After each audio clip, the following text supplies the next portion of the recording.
عمران خان صاحب ایک سیاسی جماعت ہے، اس کے بانی چیئرمین ہیں، سابق وزیر اعظم ہیں. انہوں نے کہا کہ جی اس کی تحقیقات کی جائیں، سی سی ٹی وی فوٹیج سامنے لائی جائے. سر کوئی بھی کرائم ہوتا ہے اس کی ایف آئی آر ہوتی ہے، اس کی تحقیقات ہوتی ہیں، اس کے اوپر انکوائریز ہوتی ہیں، اور جو بھی لوگ یہ چیز کرتے ہیں ان کو سزا دی جاتی ہے آئین اور قانون کے تحت.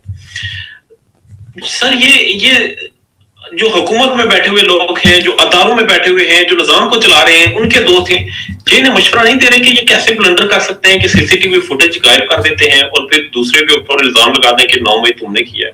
وہ سی سی ٹی وی فوٹیج غائب کیوں ہوئی سر؟ وہ غائب اس لیے ہوئی جب بھی وہ حقیقت سامنے آئے گی. میں آپ کو بتا دیتا ہوں، پشاور میں ہمارے دوست ہیں بہت، اور انہوں نے کہا کہ ریڈیو پاکستان کی ویڈیوز ہمیں ہمارے بھائی لوگوں نے لا کے دی کہ جناب اس کو ذرا چلائیں، اس کو ذرا پھیلائیں، اور وہ ویڈیوز بھی انہی کے پاس تھیں. اگر وہ ان کو لا کے یہ فوٹیج دی جا سکتی ہے تو کیوں نہیں اس پہ تحقیقات ہو سکتی. اصل بنیادی مسئلہ یہ تھا کہ رجیم چینج آپریشن تو ہو گیا، پنجاب تخت لاہور واپس لینا تھا. تخت لاہور واپس لے لینے کے لیے پہلے حمزہ شہباز کو اتارا گیا. حمزہ شہباز ناکام ہو گئے، چودھری پرویز الہی صاحب آ گئے، ان کے خلاف تحریک عدم اعتماد لائی گئی. اسی دوران ضمنی الیکشن ہوتے ہیں، ضمنی الیکشن پھر پاکستان تحریک انصاف جیت جاتی ہے. عمران خان 6 سیٹوں پہ اکیلے کامیاب ہو جاتے ہیں. جب یہ صورتحال ہوئی، چودھری پرویز الہی صاحب بھی کامیاب ہو گئے اور تحریک عدم اعتماد بھی ناکام ہو گئی، تو تب انہوں نے پھر چودھری پرویز الہی کو کہا کہ اب آپ پی ٹی آئی کو چھوڑ دیں، آپ ہمیں جوائن کریں اور آپ ہمارے وزیر اعلیٰ کے طور پہ کام کریں، ان کے وزیر اعلیٰ کے طور پہ کام نہ کریں. وہ بات نہیں بنی. پھر ان کو دھمکیاں دی گئیں، یہ میں آن دا ریکارڈ بتا رہا ہوں. ان کو دھمکیاں دی گئیں کہ اگر آپ نے اسمبلی توڑی تو آپ کو نشان عبرت بنا دیں گے. اور عمران خان کے ساتھ وہ جا چکے تھے، چودھری شجاعت الگ ہو چکے تھے، اور انہوں نے ایڈوائس، انہوں نے پی ٹی آئی کے وزیر اعلیٰ کے طور پہ انہوں نے ایڈوائس کی اور انہوں نے اسمبلی توڑ دی. اور اس کے بعد ہم نے دیکھا کہ چودھری پرویز الہی صاحب کے ساتھ بھی وہی ہوا. تو اصل مسئلہ یہ تھا کہ رجیم چینج آپریشن کامیاب نہیں ہو رہا تھا، اور یہ 9 مئی بھی رجیم چینج آپریشن کا تسلسل تھا، کیونکہ اس کے نتیجے میں پھر 9 مئی کے اس سے پہلے میں آپ کو ایک بات بتاؤں کہ جب الیکشن چل رہا تھا کہ 90 دن میں الیکشن کروائیں آپ پنجاب کا، تو چیف جسٹس عمر صاحب بندیال صاحب نے حکومت اور اپوزیشن کو کہا کہ آپ مل بیٹھ کے کوئی تاریخ طے کر لیں. اب وہ تاریخ طے نہیں ہو رہی تھی. گورنمنٹ نے کیا کہا؟ گورنمنٹ نے کہا کہ قاضی فائز عیسیٰ آئیں گے، وہ الیکشن کروائیں گے. قاضی فائز عیسیٰ آئیں گے، نواز شریف کو لائیں گے، پھر الیکشن کروائیں گے. تو ایک پہلے سے اسکرپٹ تیار تھا. پھر ایک اور مزید پیچھے چلے جائیں تو جب مئی میں جب ان کا ہو گیا رجیم چینج آپریشن ہوا، تو اس کے بعد جب عمران خان صاحب نے پشاور سے اسلام آباد کا رخ کیا، تو اس وقت کے آرمی چیف جنرل باجوہ وہ بتاتے ہیں، انہوں نے کہا، یہ انٹرویوز بھی آ چکے ہیں، انہوں نے کہا کہ سب تیار ہو گئے تھے الیکشن پہ، تو اچانک ندیم انجم صاحب آ گئے. ندیم انجم صاحب نے کہا کہ نہیں، ابھی الیکشن نہیں ہو سکتے، پہلے ہمیں آئی ایم ایف سے ڈیل کر لینے دیں. اور یہ اس طریقے سے انہوں نے کہا جی پہلے ہم کر لیں. تو وہ آئی ایم ایف سے ڈیل نہیں تھی، بلکہ وہ کچھ اور ڈیل تھی جس کا پتہ چل جائے گا. وہ اس وقت انہوں نے الیکشن نہیں کروائے. پھر اگلے الیکشن، یعنی کہ اس کا مطلب ہے کہ اس وقت بھی ندیم انجم صاحب کے مائنڈ میں تھا کہ آگے ہم نے کرنا کیا ہے. تو وہ پھر قاضی صاحب آئے اور نواز شریف صاحب کو لایا گیا. پھر الیکشن کے لیے ماحول بنانا تھا، اور اس سے پہلے پھر یہ 9 مئی اور 9 مئی کے بعد یہ آج تک وہی کچھ ہو رہا ہے. انڈرسٹینڈ. اور یہ 9 مئی سے پہلے سچویشن کچھ اور تھی، اور اس کے بعد سے ملکی حالات بھی واپس سٹیبل نہیں ہو سکے. Is it true? سر دیکھیں، واپس کیسے سٹیبل ہوں گے جب آپ نے اپنی بنیادی عمارت کی بنیادی جھوٹ، ظلم اور فساد پہ رکھی ہو، تو کیسے ٹھیک ہو سکتے ہیں؟ آپ نے ایک الیکشن ایئر تھا، آخری سال تھا الیکشن کا، الیکشن ہونے سے automatically smoothly transfer of power ہو جانی تھی، جو بھی جیتتا اس کو حکومت مل جاتی. آخری سال کون بے وقوف ہے جو تحریک عدم اعتماد کے ذریعے رجیم چینج آپریشن کرتا ہے؟ اس کا مطلب یہ ہے کہ ایجنڈا کچھ اور تھا، ہڈن ایجنڈا کچھ اور تھا، اور اس ہڈن ایجنڈے کی تکمیل کے لیے کسی کو لالی پاپ دیا ہوگا، اور اس کی تکمیل کے لیے یہ سارے کا سارا پاکستان کی آپ نے دیکھا عدالت، सहाफत, सियासत, मईशत, मुआशरत, सब कुछ इन्होंने बुलडोज कर दिया। और ना चादर चार दीवारी, क्योंकि देखें, मैं और आप शहरी हैं, एक शहरी को क्या रियासत से चाहिए होता है? वो होता है कि मैं अपने घर में महफूज हूं, जिसे कहते हैं ना चादर और चार दीवारी का तहफ़्फ़ुज़। वो यही होता है कि मैं अपने घर में महफूज हूं, ये मेरी छोटा सा घर है, ये छोटी सी रियासत है, इसके अंदर नहीं कोई आ सकता, ये मेरा रियासत के साथ कॉन्ट्रैक्ट है और रियासत ने मुझे गारंटी दी हुई है। अगर वही टूट जाए और ना हमारी माँ महफूज, ना हमारी बेटी महफूज, ना हमारी बहन महफूज, ना हमारी बीवी महफूज, ना हमारे बुजुर्ग महफूज, तो उसके बाद फिर रह क्या जाता है? 9 मई के बाद ये हुआ कि एक लाइसेंस दे दिया गया कि आप कोई भी घर तोड़ सकते हैं, आप किसी की दुकान तोड़ सकते हैं, आप किसी का कारखाना तोड़ सकते हैं, और बाकायदा फिर ये करके दिखाया।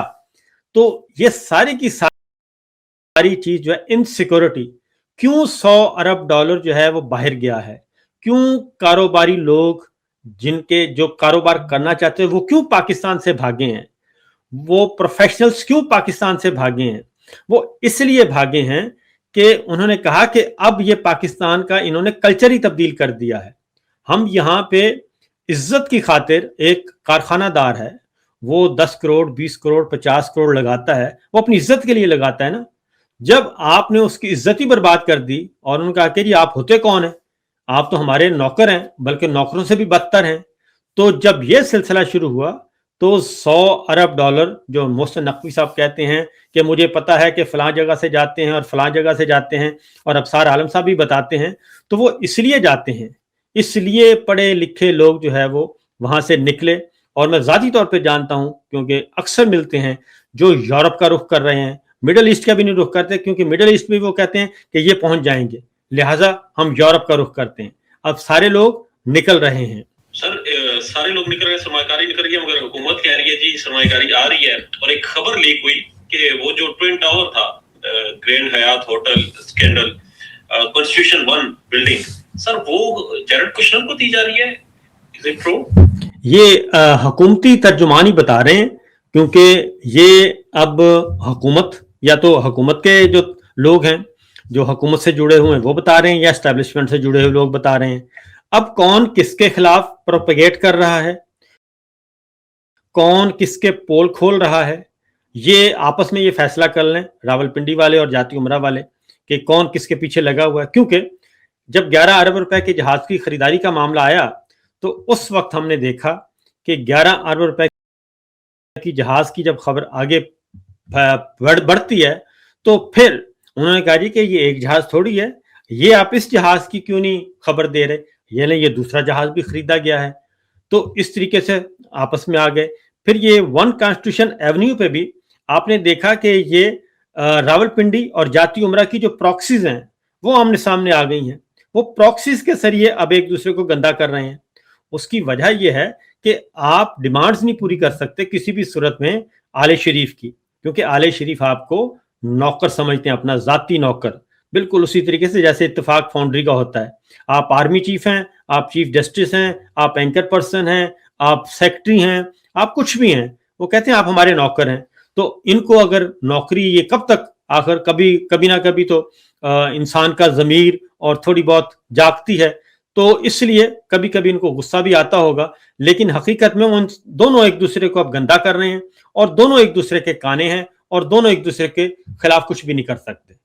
एक ऐलान हुआ कि तहरीक चलेगी, लॉन्ग मार्च चलेगा, स्वाबी में जलसा होगा और उसके बाद आगे ऐलान करेंगे। इमरान खान साहब की बहन ने कहा जी इसकी जरूरत नहीं है, अगर आपने आना है तो अडयाला जेल के बाहर आए, केपीके में तो कोई भी कुछ भी कर सकता है, वहां पर तो बड़े से बड़ा इवेंट भी हो सकता है। हालांकि वहां पर जो सोहेल अफरीदी साहब ने लास्ट इवेंट किया वो भी कोई खास बड़ा नहीं था।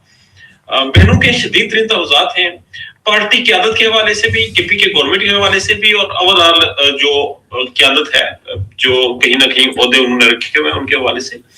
ये सर किस पेज पर है पाकिस्तान तहरीक इंसाफ और इमरान खान की रहाई की तहरीक किस वक्त?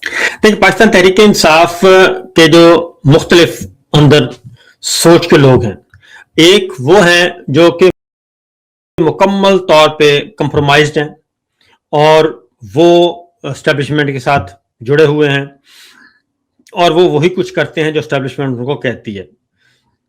एक वो लोग हैं बेचारे जो कि कुछ करना चाहते हैं और इमरान खान के साथ हैं, उनके हमदर्द हैं, उनके साथ जुड़े हुए हैं, रिहाई भी चाहते हैं, स्ट्रगल भी कर रहे हैं, मारें भी खाई हैं, और वो निकलते हैं तो उन पे पर्चा भी हो जाता है, गिरफ्तारी भी हो जाती है। लेकिन कुछ ऐसे हैं जो मौजूद हैं लेकिन सुकून से बैठे हैं, वो खुफिया तौर पे पिशावर से निकलते हैं और आराम से आके अपने काम काज करके वापस चले जाते हैं। ऐसे भी लोग मौजूद हैं। तो हर तरह के पीटीआई में मौजूद हैं। और फिर कुछ ऐसे भी हैं जिनको जो इस उम्मीद में एस्टेब्लिशमेंट के साथ मुज़ाकरात करते हैं या बातचीत करते हैं कि उन्हें उम्मीद है कि बातचीत के ज़रिए कोई ना कोई हल निकल आएगा। लेकिन जो अलीमा खान साहिबा कहती हैं और जो कि बात दुरुस्त है, वो ये है कि नून लीग ने नवाज शरीफ साहब ने, कुलसूम नवाज ने नवाज शरीफ को कैसे जेल से निकलवाया था, और जब उनको तैयारा हाईजैकिंग केस में सजाए कैद सुना दी गई थी और जेन्युइन केस था, उसमें उसको कैसे निकाला था। वो ये था कि एक तरफ मज़ाहमत हो रही थी, जल से जुलूस, एहतजाज हो रहा था, और दूसरी जानिब बातचीत भी चल रही थी। तो इस तरीके से ये मामला तय हुए थे। तो अलीमा खान साहबा जो सही कहती हैं कि जब तक आप प्रेशर बिल्ड नहीं करेंगे, और इमरान खान ने भी कहा कि आप आएँ, इस्लाम हाई कोर्ट के बाहर आएँ, जहाँ भी तारीख हो वहाँ आएँ, अडयाला जेल के बाहर आएँ, तो जब तक आप प्रेशर नहीं डालेंगे, और वो कहते हैं जंगल में मोर नाचा किसने देखा, तो कैसे मुमकिन है। तो इसलिए ये दोनों तरह की स्ट्रेटेजी जब तक नहीं होगी, उस वक्त तक कामयाबी नहीं होगी। और ये पता है, सबको पता है कि पीटीआई के अंदर, ये हर जमात में होता है, पीटीआई के हर जमात में होता है कि कुछ लोग जो हैं वो एस्टेब्लिशमेंट के साथ 100% जुड़ जाते हैं। कुछ कहते हैं कि ज़रा मिड विकेट पे खेलना चाहिए, आगे नहीं बढ़ाना चाहिए, कुछ हार्डलाइनर होते हैं। तो ये सारी फ्लेवर होते हैं। लेकिन पीटीआई में चूंकि इस वक्त सोहेल अफरीदी अकेला कुछ नहीं कर सकता, और जब तक के उनको बाकी सपोर्ट ना मिले, और जब बाकी सपोर्ट मिलेगी तो सोहेल अफरीदी, क्योंकि सारे मिलके करेंगे तो शायद आगे बात बढ़ सके। फिर सबसे इंपॉर्टेंट जो है वो वकील हैं, वकला जो हैं, वो उनकी पूरी की पूरी जो बेंच है, अदलिया है, वो मस्मार कर दी गई। लेकिन वकला हैरत अंगेज तौर पे अभी भी खामोश बैठे हैं, और यहाँ तक के सिर्फ एहतजाज भी नहीं कर सकते, अदालतों का बाइकआउट कर दें, 1 घंटे की अलामती बाइकआउट कर दें, वो भी नहीं कर सकते, बाजुओं पे स्याह पट्टियां बांध ले, वो भी नहीं कर सकते। तो इस तरीके से एस्टेब्लिशमेंट हो या हुकूमत हो, वो भरपूर तरीके से अपनी मैनेजमेंट में लगी हुई है। तो पीटीआई को ये सारी सेगमेंट्स का मुकाबला करना है, और वो कैसे करेंगे, जाहिर है वो स्ट्रेटेजी बना सकते हैं।